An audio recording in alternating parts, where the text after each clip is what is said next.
My family was resettled as refugees in West Philly in the 1990s. During that time, there was a lot of Viet, Cambodian, and Laos folks in West Philly.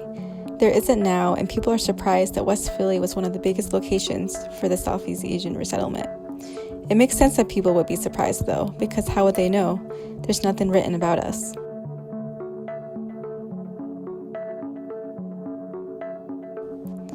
What was it like when Southeast Asian refugees came?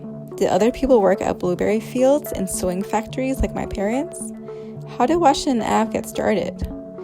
Those were some of the questions that I was curious about. Was my experience just my own, or did other Viet folks share it too? Well, I think in my childhood, when I saw my parents grow food, I think it just seemed normal to me that like, oh, everybody must grow their own food, and I would go out there and play. So I think as a child, it didn't seem that different to me because I just thought everybody did it. I think it wasn't until I was older that I kind of like looked back at my childhood that I was like, oh, that was a really special experience, that this isn't actually what like a lot of people get to experience of growing their own food.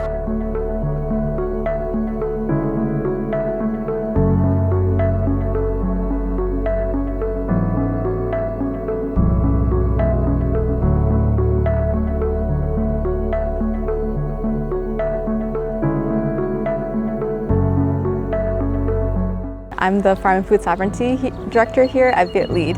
VietLead is a nonprofit grassroots organization that is trying to build self-determination in the Vietnamese and Southeast Asian community in Philadelphia and Camden.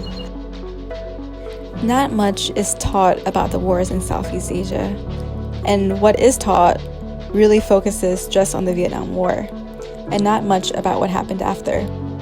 I did research on how Southeast Asian refugees resettled in Philadelphia. Because resettling is so traumatizing, the older generation often doesn't want to talk about how it was. But then, important stories are not passed down. The archive was a chance to time travel back to bring attention to these stories.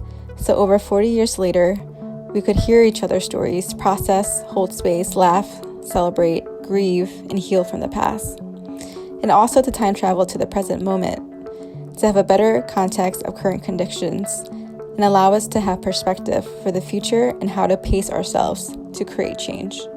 Yeah, I took on the Chronicling Resistance Fellowship on behalf of VietLead and worked really in partnership with VietLead to conduct community interviews.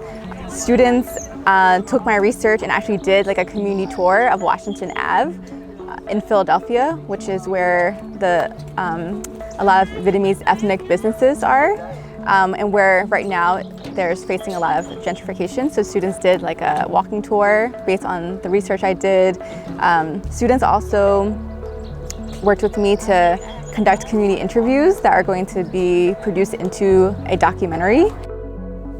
The reality is that our country and the city was not prepared to resettle Southeast Asian refugees.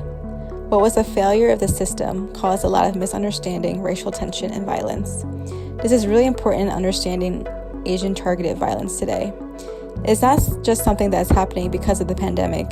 It has historical and institutional roots that go back to American imperialism in Southeast Asia and domestic policy, and even way before then. I think, a part of VietLead's work is like bringing our community together, thinking about how are we like healing and resisting together. And I think in order to know how to resist, we also have to go back and know what are our conditions of what our community came over as. Like, how do we create that collective narrative? Because without a collective narrative, then we don't know how to move forward.